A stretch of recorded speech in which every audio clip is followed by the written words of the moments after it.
Okay, well, thank you very much for inviting me to give this presentation on behalf of the IGSC, the Integration Group for the Safety Case. So I'd like to start by acknowledging the support of colleagues, particularly colleagues from the IGSC core group, at least two of which are here today who have contributed to this work, and also to give my sincere thanks to Ulrich Nosek and Manuel Capoue, who are now the current co-chairs of the IGSC and are taking forward this work. So this really is a sort of a journey of the IGSC, particularly its first 20 years, and how integration, it is in our name, has been a key theme through that. How we've looked at this holistic approach. I think actually even developed the concept of a holistic safety case and thought about how we use that, and how sort of really delighted it is now to see several programs going forward with implementation, hopefully supported and having learnt something from the IGSC. So this is really what this talk is about, that journey of the IGSC. So we're probably all very familiar with the ICRP definition of the principles of optimization. And I just really wanted to pull out a few key factors. We're all familiar with the idea of keeping our risks as low as reasonably achievable, bearing in mind economic and social factors. We realize that there are a lot of issues that need to be taken into account here, but safety is paramount among that. I think that in the IGSC, we've come to recognize the process of optimization as being rather broad, being an ongoing process, being a cyclical process, something that we follow an iterative approach for. And it's about, yes, learning from the past, but very much the optimization is about looking forward. It's about enabling us to make the best decision at the current time based on our current understanding. And I think increasingly, particularly in the last few years, a lot of the work of the IGSC has, we've been collaborating with our sister group, the Forum on Stakeholder Confidence, the FSC, because we recognize that the societal context is so important, that if we can't communicate our safety case, if we can't engage with our stakeholders, we will not move our program forward. And hence increasingly recognizing the importance of society and of the individuals within that society as part of that overall optimization process. So I will touch on each of those. But first of all, the IGSC, I think it was even actually formed with this idea of this holistic integrated approach in mind. So back in 2000, which was the birth date of the IGSC, we were formed from the integration of two groups. The Performance Assessment Advisory Group, that was, if you like, the sort of the mathematical safety assessment group that was looking at the numerical approaches to safety. And then the Site Evaluation and Design of Experiments groups that was looking at the more qualitative approaches, that was looking at the research and the site evaluation techniques that were important. And recognizing that together, those formed this so-called integration group for the safety case, that we needed this holistic approach. And we see the safety case very much as embracing that design, that site understanding, as well as the numerical safety assessment approaches. And we spent our first year in lockdown, 2020, not only celebrating our 20th birthday, but producing this document, 2 decades of safety case development. And I would commend that to you. I can only touch on a few brief things this morning, but that document does reference all the work of the IGSC over its first 20 years, and it's available online. So what are the key processes for optimization? There are 3, I would say, broad components that we need to understand and understand the interactions between them. So there is the waste. You know, that's the raison d'etre. We have some waste. We need to dispose of that. We need to understand the characteristics of our waste. We need to dispose of it geologically in a site, so understanding our site conditions. And then the design of the facility, the engineered components that we design to keep that waste safe in that geological environment. These, at the broadest level, are the 3 key areas that we need to think about in terms of optimization. But we need to do that within the context of our regulatory requirements. Those, if you like, are our optimization constraints, and also, I think, increasingly within the socio-political economic considerations. So that's the framework for our optimization process. And the role of the safety case, I think, provides us with this total system thinking. It brings everything together. It enables us to analyze the interactions between those three components in a logical way, and it provides a framework for doing that.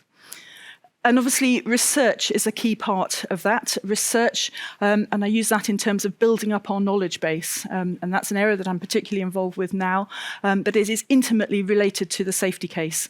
And so these links between the design, the site characterization, our safety assessment, our research program priorities, the optimization process, I think, enables us to see where should we be focusing our energies, where should we be refocusing our resources to move us forward in the most optimized way at each stage.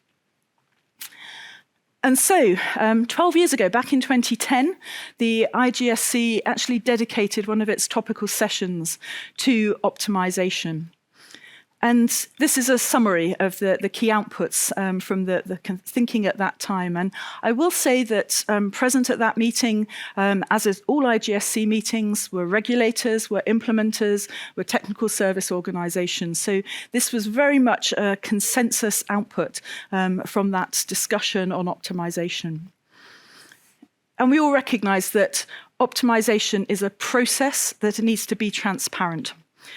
It is an organization-wide learning process, and it contributes to confidence building. Hence, it's an intrinsic part of our safety case.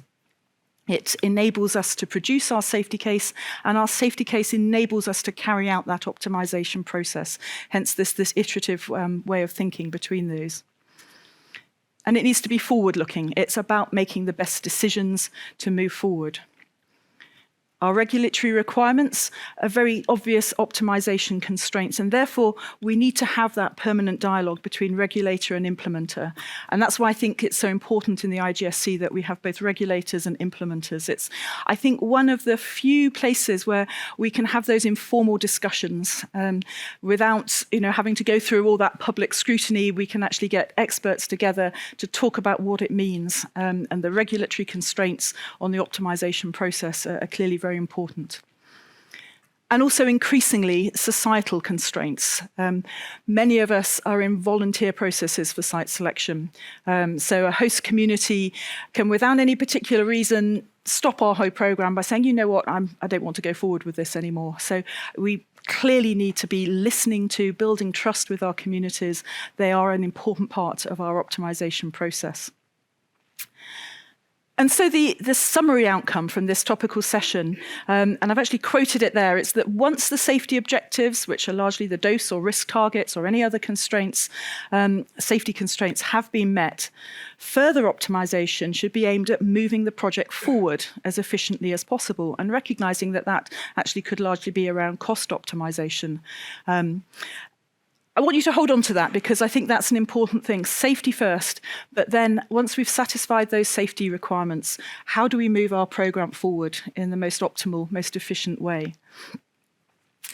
So safety first, how do we optimize for safety? And anyone who's been working in geological disposal knows that actually what makes our jobs interesting is the uncertainty. There is so much uncertainty because of the long timescales involved, because of the natural systems.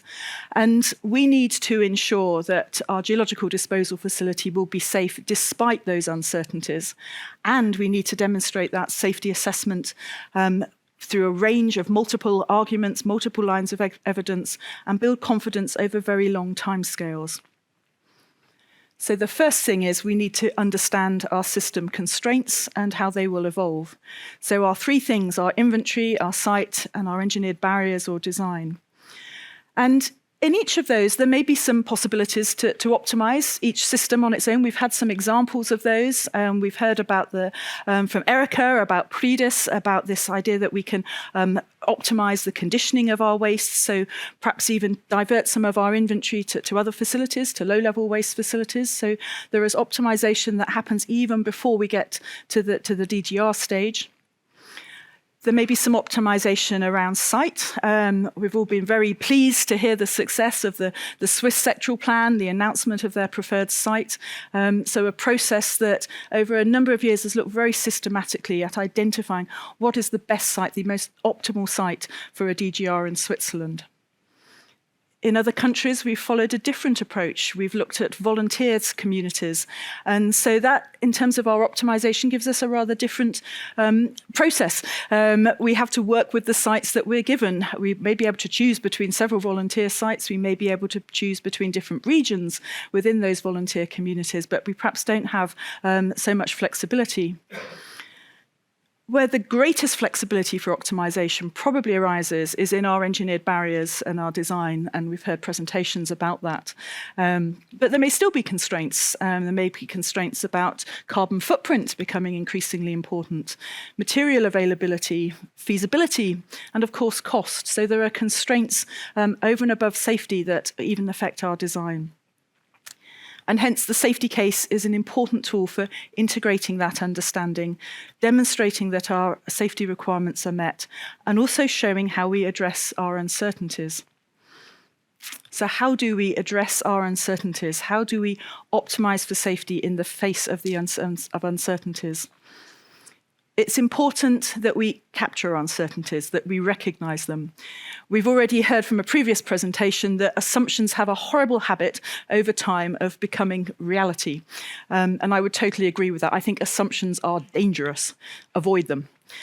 Better still, what you need to do is to capture your uncertainty, recognize your uncertainty and capture it in your conceptual models, in your parameters, quantify where you can your uncertainty in your input parameters. And that therefore obviously leads to an uncertainty distribution in your output. So you won't get a single answer, but you'll get a distribution. But assessing your system under those uncertainties requires you to think about different scenarios, different ways in which the future will evolve. And if you've got that understanding, if you've got an understanding of your components of your system, the conceptualization of those with the uncertainties represented, thinking about the different scenarios that could affect your system, that enables you to explore the results under a range of different scenarios, a range of different parameters, to improve your understanding and hence to feed back into your design. And that, again, I think is an important part of the optimization process. I think in every presentation that I've given about how to do a safety case, I've said our aim is not to predict the future. I don't have a crystal ball. I don't know anyone else who has a crystal ball that works. We can't predict the future. If we try to do that, we will be wrong. It's one of those dangerous assumptions. So rather, we need a different approach. We need to identify credible future scenarios and show that we are confident that all reasonably credible future scenarios will be safe. So identifying scenarios, how do we do that? Two key ways. First of all, what we often refer to as the bottom-up approach. By exploring the effects of all the features, events, and processes, the FEPs, and the NEA has developed the International FEP database. That was one of the first things that we did. It's evolved over 20 years, and it's reached a real state of maturity. It's not something where we're having lots of new FEPs appearing. We've brought together the FEPs that all the different programs have identified and collated them in a hierarchical format. So a lot of countries use that as a starting checkpoint for doing their safety assessment, just to make sure that there's nothing that somebody else has thought of that they haven't thought of. So a comprehensive list of FEPs. And then we can consider the interactions between those FEPs. So that's the bottom-up approach. That can be quite time-consuming because there are a lot of FEPs.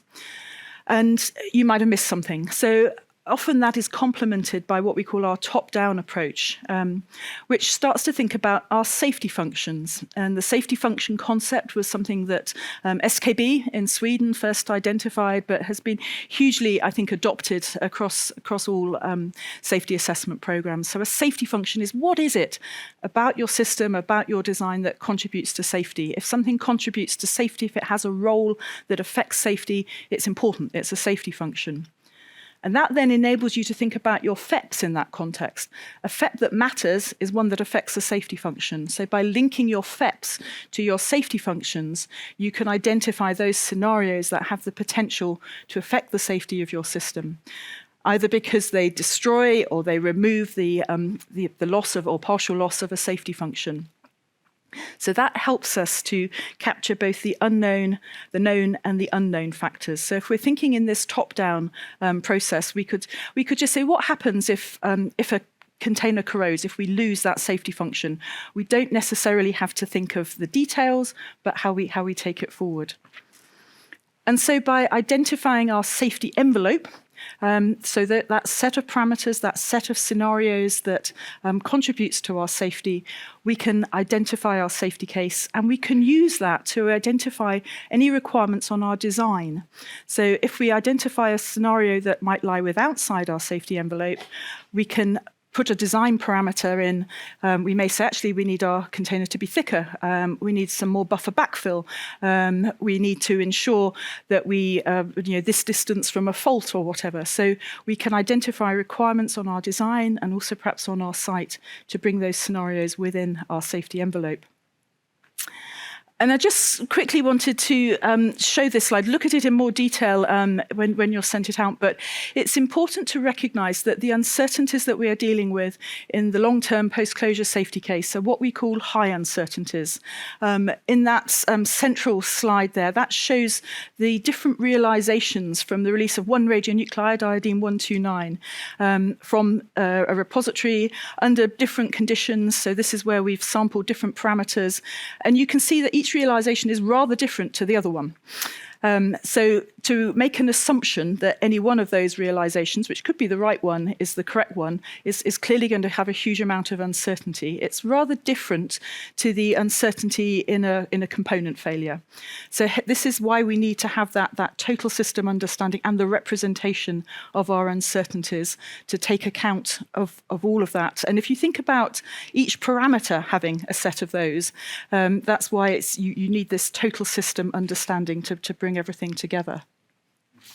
But it's not just about the long-term safety case, as we've already heard from Erica. It's about all the other things that go beforehand as well. So our site characterization, our waste packaging. And I would say that our optimization process needs to consider those elements as well. That's all part of the optimization. We shouldn't be putting constraints that might be good for our long-term post-closure safety case, but increased doses to workers today because we're requiring them to put more effort into conditioning or packaging wastes. And so system optimization is about a balance of the things that the repository must fulfill, its basic function in disposing of the waste, and the things that it must do or be in the course of disposing of that waste. And we need to have this iterative understanding between the different components to ensure that we have this overall optimized solution. Very quickly, because I'm running out of time, an example of that is the IAEA HIDRA approach. So this is an example that looks at human intrusion, which is a variant scenario. So we can have designed our safety system. It's all well designed. We've got a base scenario that we're confident is safe. But then somebody proposes to drill into it, and we have an inadvertent human intrusion scenario. So how do we account for that in an optimized way? Well, the HIDRA approach says that you identify the stylized scenarios, you consider what could happen in a credible way, and then you consider, is there anything else that we could do to make that system more safe? But we would only then consider doing that if it didn't destroy the basic safety of our based scenario. So for example, one suggestion might be, we'll put a big layer of metal so that if a drill bit hits that, it gets diverted and it doesn't go into the waste. But then we think, hold on a minute, a whole load of metal, corrosion, gas, that's going to harm our base scenario. So this is this holistic thinking that we need to be aware of. And actually, in the UK, the regulations recognise that. So the human intrusion scenarios are considered separately. We do need to consider them. We consider them in that what-if context. And if there is something that we could do to make it safer without destroying our overall safety concept, then we will do that. And that's recognised in the proposed new text for the UK regulatory guidance about this focus on the design that makes a difference. I haven't got as much time as I would like to talk about the optimisation and public acceptance, but I just wanted to say that this has been a process that we've been engaging with the FSE to understand what our stakeholders are saying, understanding what their concerns are, understanding the types of uncertainty that they perceive as most critical to the safety case. And these are the questions that were discussed at a joint workshop not very far away in Bern just a few months ago. I also wanted to say a little bit about research optimization, about identifying when have you done enough research. And we've developed a tool in the UK, which we call VISI, Visualization of System Information.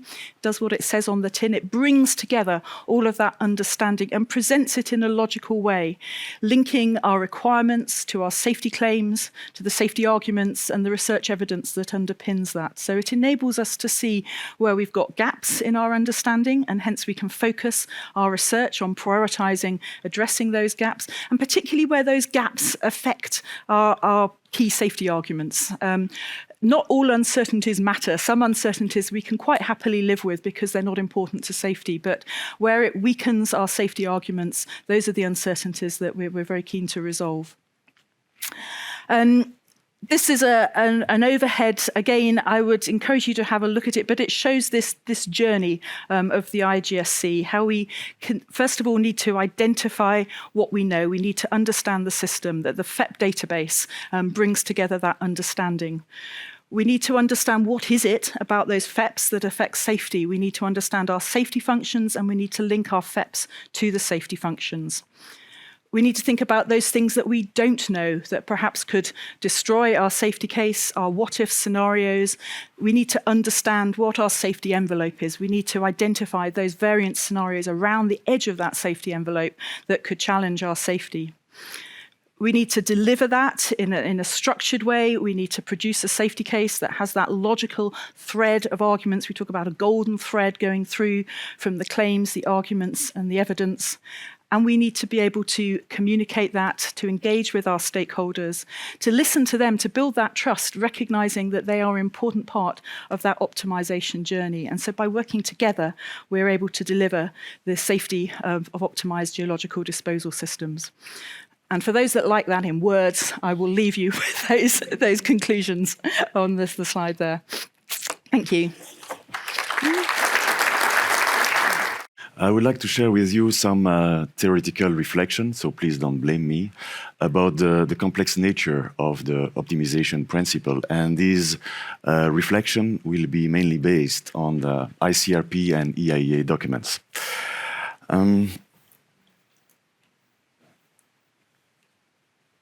Okay.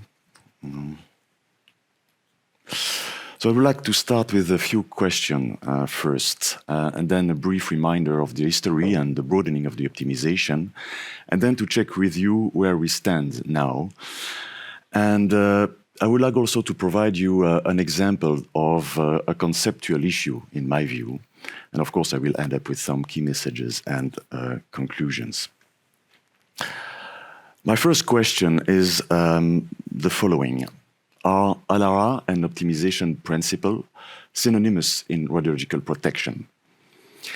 Well, if you read the ICRP 101, Lucy just shown this document, which is really about the optimization principle, especially the second part, you can see that the principle of optimization indeed refers to the ALARA. You can read them to keep the magnitude of individual doses, the number of people exposed, and the likelihood of potential exposure as low as reasonably achievable, below the appropriate doses. And then it means that there is another principle which comes into play, which is the dose limit principle.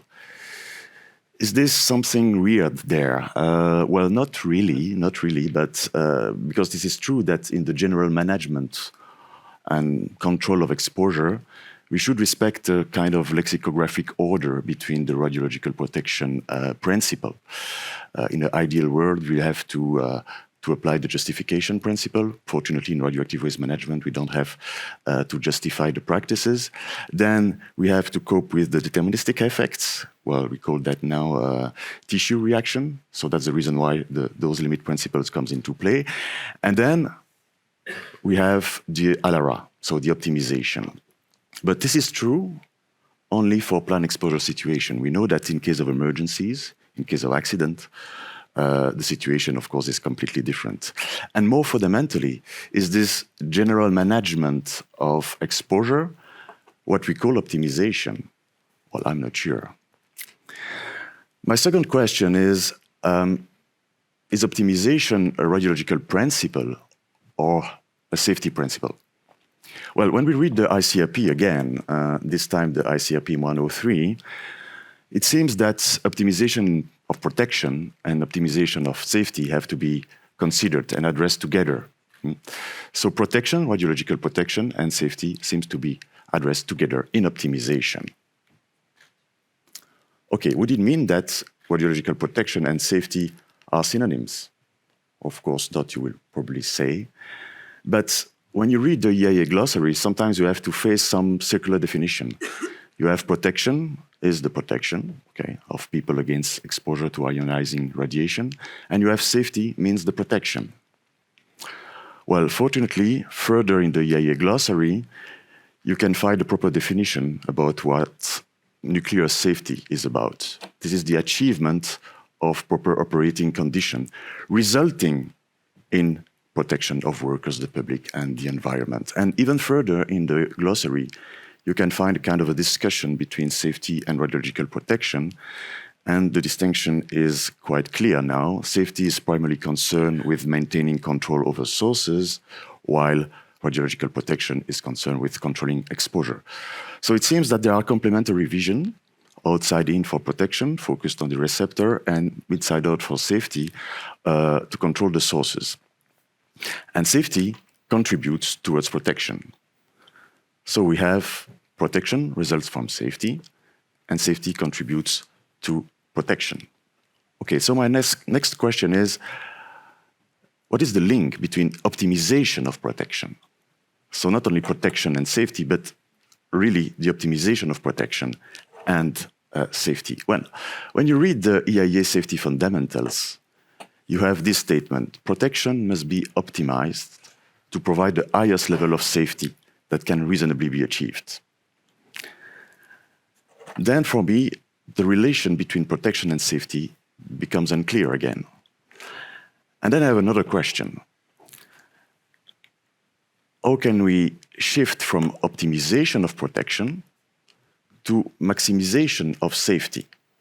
In other words, how can we shift from the ALARA principle, which is basically the optimization, to the SARA principle, safety as high as reasonably achievable? Well, I don't know what you are thinking now, but personally, I'm quite confused. Where this confusion come from? Well, maybe kind of history here is needed. When you start with the ALARA principle, as you know, in the 50s, it was defined as to reduce exposure to the lowest possible level. Then it evolved over time. It became as low as practicable, as low as readily achievable, and then finally the modern, let's say, formulation of ALARA, which is to keep exposure as low as reasonably achievable. And since the 60s, we need to take economic and social consideration into account. Okay, this is the ALARA principle, and this formulation is unchanged. But since that moment, optimization was continuously broadened. since that time. And as I said, ALARA didn't change. You can see that here in the ICRP 101 again, the optimization is a forward-looking iterative process. And Lucy reminds us that it was indeed a process. So it seems that we shift from a rule, ALARA, to a process, and even to a frame of mind. And we seek for the best under prevailing circumstances. Well, to discuss about the prevailing circumstances, I think would deserve a specific talk, but okay, let's move on with that. So we seek for the best, and we shift from a rule to a process, but also from radiological protection to safety.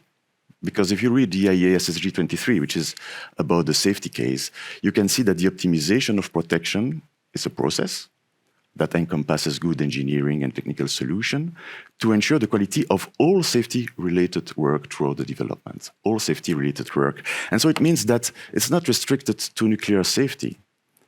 It's from nuclear safety to overall safety, despite this warning in the IAEA glossary, which says that normally safety in the IAEA safety standards doesn't have to encompass the non-radiological aspect. But nevertheless, IAEA safety standards says that optimization of protection and safety is against all potential hazards, which is confirmed, by the way, by ICRP.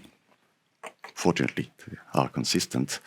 Optimization has to be understood in the broadest sense in order to reduce the potential impact, radiological and others. And in the second paragraph, you can see that we need to cover all the elements of the disposal system in an integrative approach. I have already flagged here another principle, because I would like to come back on that in a few minutes, which is the best available techniques, but I will come back on that. So, where do we stand? Well, I think there are major quantum leaps there. On an epistemological point of view, it's quite interesting, because we shift from the domain of radiological protection, we move towards nuclear safety, and from nuclear safety to overall safety. Then about the status. We had a rule, we moved to a process, and forward-looking process, and then a frame of mind. Then about the nature as well, because we start with optimization, ALARA, so basic optimization, and we move to a kind of SARA principle, which is a safety as reasonably achievable. So I think we have to take 2 minutes here to reflect a little bit on that, because it's quite huge as a change. Well, is this evolution justified? Is this evolution fully substantiated in ICRP and IAEA documents? And does this evolution lead to open issues? Well, I would like to provide you at least one conceptual issue. And I will come back on these best available techniques I mentioned earlier. In the ICRP 122, which is about the geological disposal, fully dedicated to that, again, you have optimization has to be understood in the broadest sense, including best available techniques. Nothing new there, in fact, because it was already said 25 years ago in the ICRP 81 that regarding geological disposal, we have to encompass good engineering, good practices, and even good management. It's quite interesting to make such a research about the historical interpretation, because it gives you a hint to understand what best available techniques mean. Because when you bring the best available techniques in the optimization, of course, you also bring its own history and its own theoretical framework. Indeed, usually we think that the best available techniques, it's something which was introduced by the IPPC directive in '96, which is an environmental directive, but in fact it's much older than that. Das Vorsorgprinzip, sorry for my terrible German accent, but in the 70s already required the use of best available technologies. And then indeed it was introduced by a European directive in the 80s already. And this directive gave the full name of the best available techniques. It was best available techniques not entailing excessive costs. And ICRP reminds that quite often in their publication. And then it was promoted again by another European directive about pollution, air pollution, etc., as a BAT, so best available technique. So indeed, it was legally introduced by the environmental law. But technically, best available techniques refers to the availability understood in the sense of the ability of a component to fulfill its role in given condition when it is needed. So nothing to do with the available technology on the market. This is availability notion which is very close to the reliability. And it comes from the functioning safety of industrial system. So when we read in the ICRP 122 about geological disposal, something like this: optimization decision mainly have to be taken in chronological order. So meaning that we have to optimize first the choice of the host rock, then the site, then the waste package or the design, something like that. It seems to say that a sequential optimization of component can lead to an optimization of the whole system. Well, especially when components don't work, especially sequentially, and sometimes they compete each other. So I don't think this is true. However, it is true that the strength of a chain is that of its weakest link.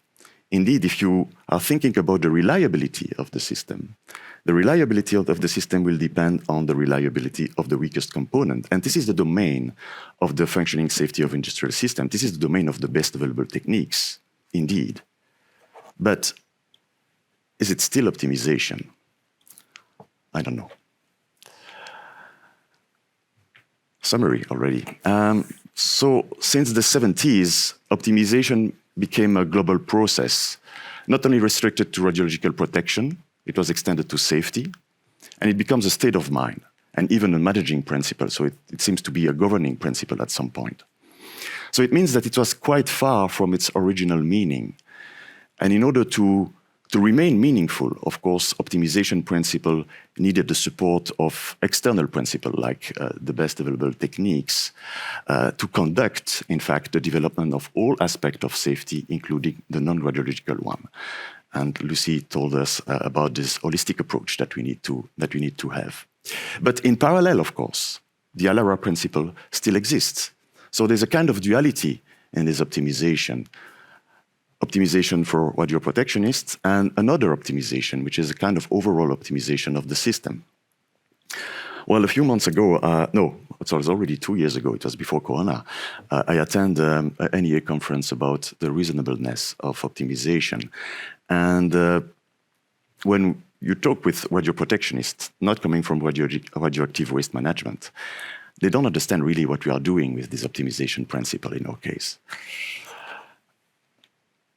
Is the rationale behind the extension of this optimization principle already or always well known and properly substantiated in the IAEA or ICRP documentation?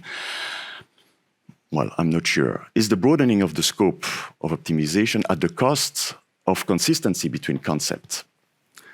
So do we still have the control of this principle?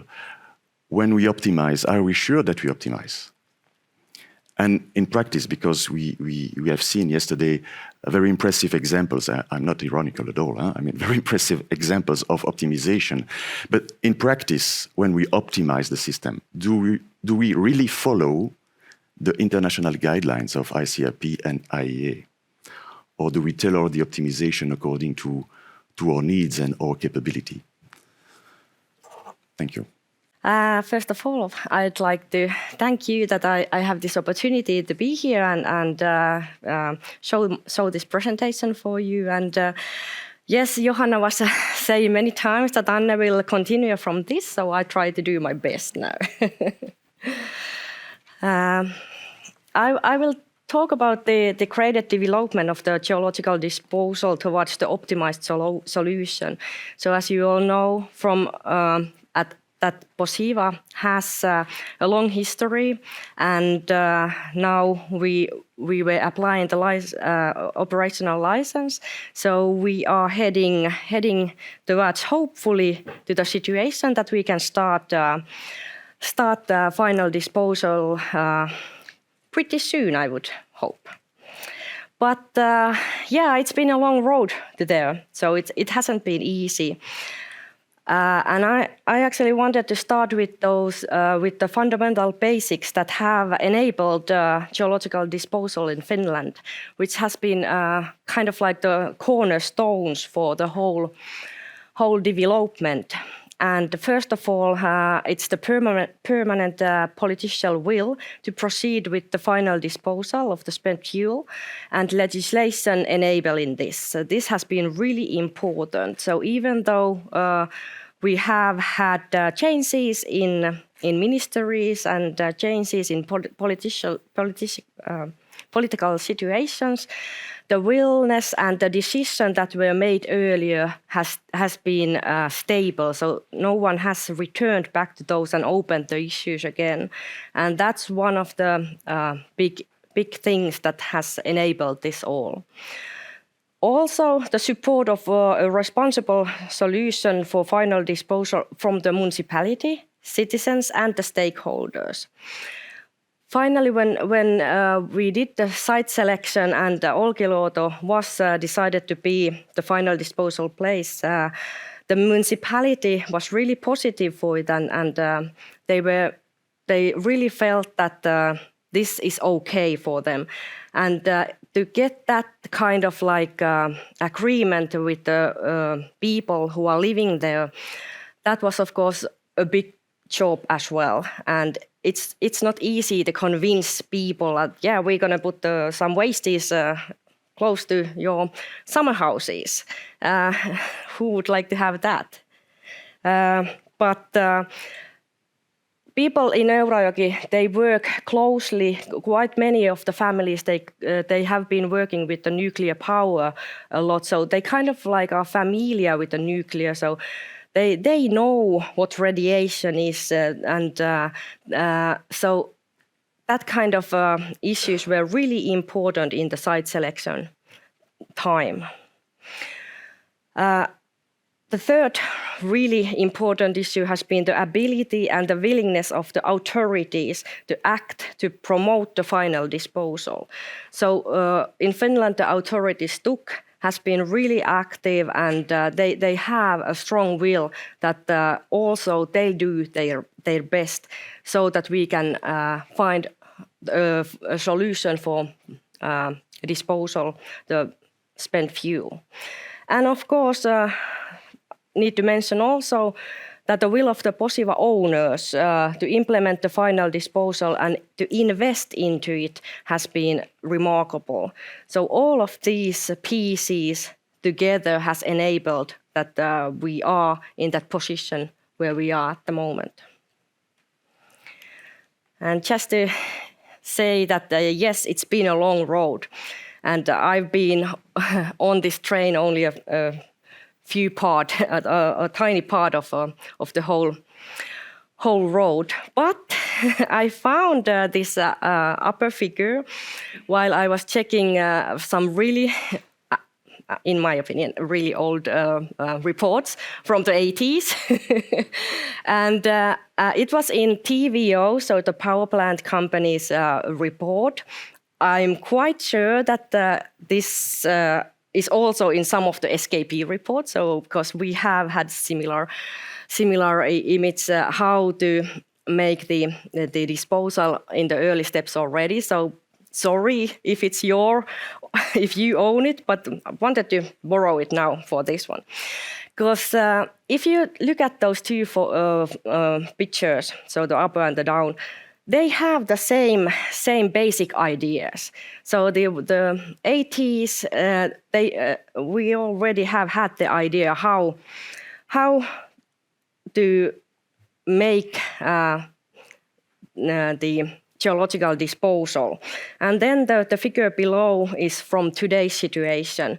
So the figure below is in more detailed, but all of those components that it's in the upper figure can be found from the down below as well. So as the system understanding and including the comprehensive FEPs and the requirements of system component, when they have been developed progressively over the several decades. So already from the 70s, 80s, 90s, now in 2000. And we have taken the steps forward all the time. And especially after the site selection, the focus of the development work moved more to detailed design of the whole disposal system, generation of process understanding about the barrier performance, and characterization of the host rock at the actual depth of the repository. So that was a remarkable change when the site selection was done, because then all the investigations can be focused in one place. And of course, it enables you to discover that area much more comprehensively. Also, the canister design, fabrications, and sealing methods were developed in more detail the more time has gone. And considerable research efforts were made into the possible mechanisms of copper corrosion.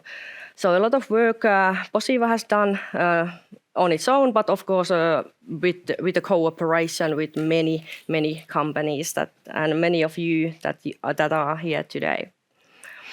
And another focus area for research was the behavior of the bentonite glaze under different salinity conditions, and there we also have had major steps in the last years. So what happened in last year then, in the end of last year? So we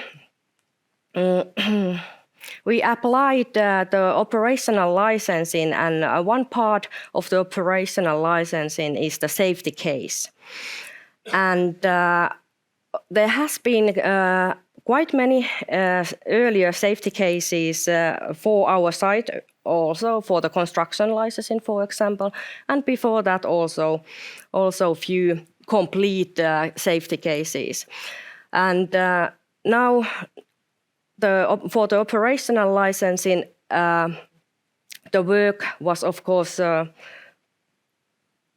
much more detailed, much more comprehensive than for the earlier safety cases. The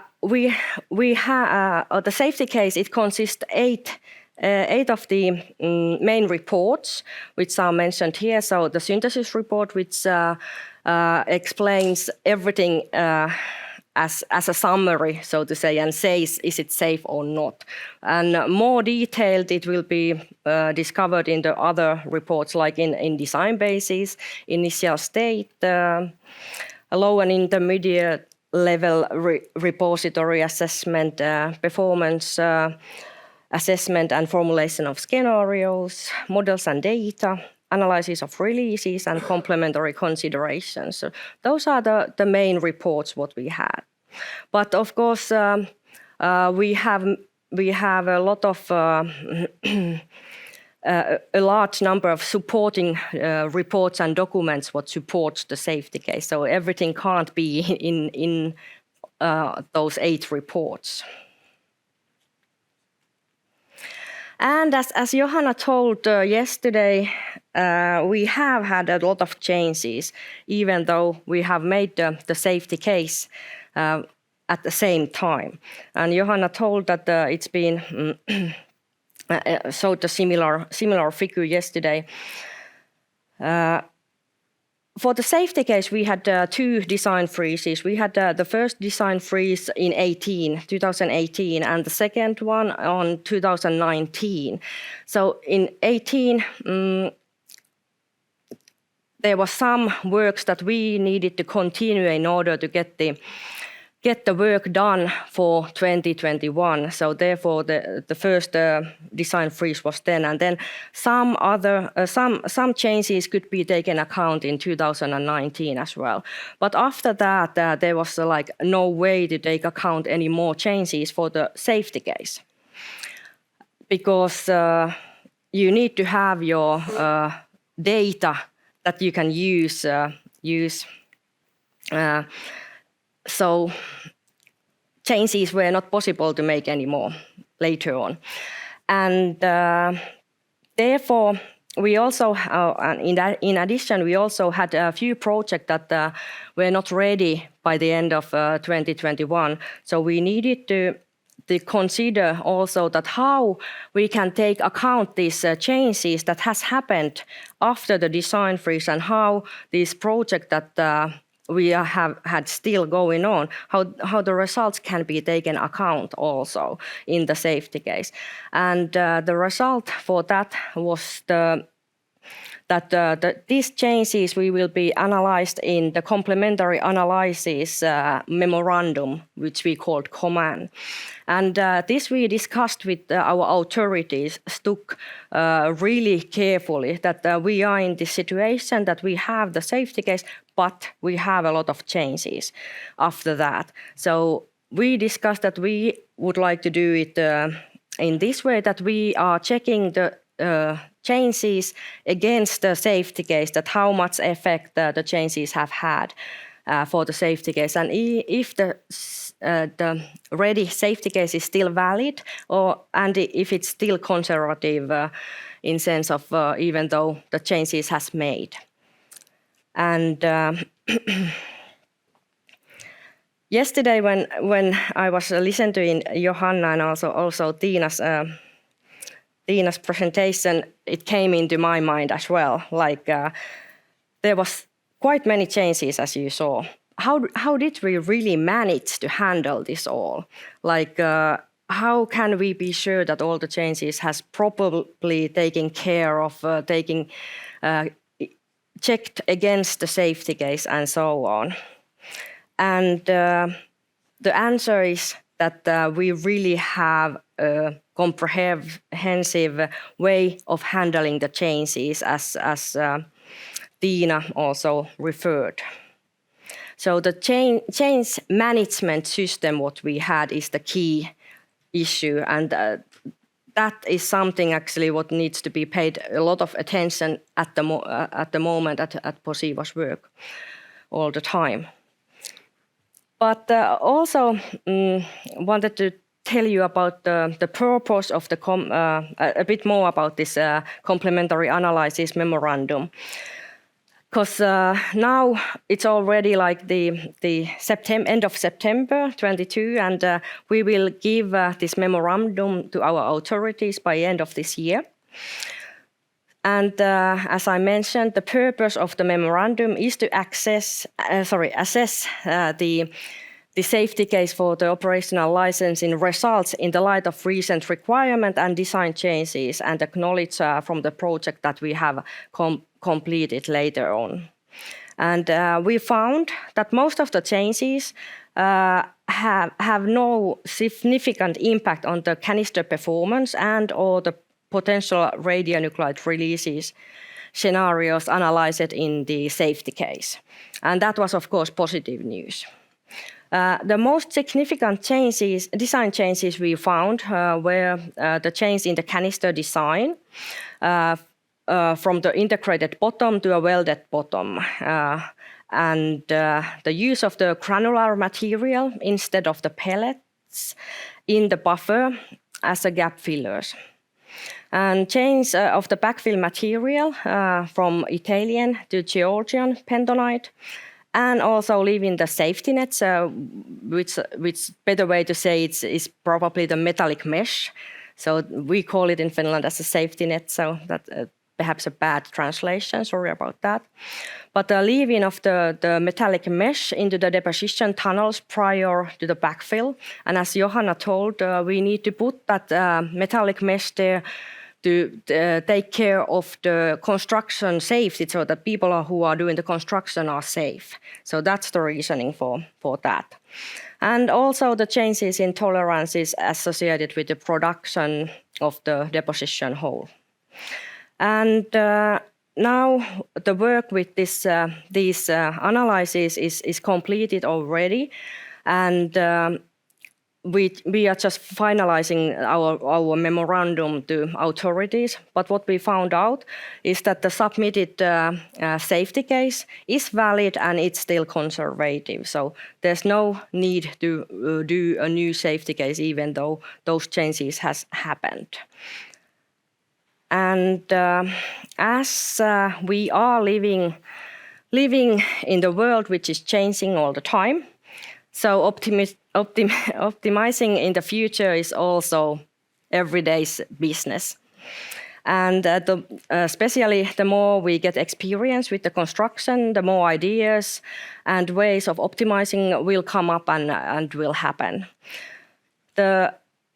In Posiva, those optimized solutions will be taken into consideration via this change management system, where its affects, for example, the safety case will be examined. And changes that have no effect for the safety case can be taken account directly. But of course, the changes that have effect for the safety case, those will be handled in the similar way as these changes after the design freeze. So we'll use the same method as we used for those changes what happened after design freeze. So what is then analyzed and described in this complementary analysis report. So that's how we will handle the optimization and changes. Everything is not optimization. It's also another changes that just needs to be happen in the future. So those will be handled like that.